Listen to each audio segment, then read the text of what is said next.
ફતેપુરા લાઈવમાં આપ તમામ દર્શક મિત્રોનું સ્વાગત છે। હું છું આપની સાથે રિપોર્ટર યાસીન ભાભોર।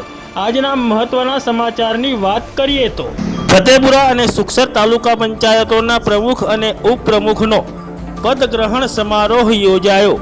ફતેપુરા વિધાનસભાના ધારાસભ્ય સહિત ભાજપાના વિવિધ હોદ્દેદારો ઉપસ્થિત રહ્યા। આજે તારીખ 4 જૂન 2026ના રોજ ફતેપુરા તાલુકા પંચાયત અને સુખસર તાલુકા પંચાયતના પ્રમુખ અને ઉપપ્રમુખનો પદગ્રહણ સમારોહ યોજાયો હતો, જેમાં ફતેપુરા તાલુકા પંચાયતના પ્રમુખ તરીકે અલ્પાબેન ડામોર અને ઉપપ્રમુખ તરીકે સરલાબેન પારગીએ પદભાર સંભાળ્યો હતો અને સુખસર તાલુકા પંચાયતના પ્રમુખ તરીકે ભરત ડિંડોર અને ઉપપ્રમુખ તરીકે મંજુલાબેન ગરાસિયાએ વિધિવત પદભાર સંભાળ્યો હતો। આ વેળાએ ફતેપુરા વિધાનસભાના ધારાસભ્ય સહિત ભાજપના વિવિધ હોદ્દેદારો અને મોટી સંખ્યામાં ભાજપાના કાર્યકરો ઉપસ્થિત રહ્યા હતા।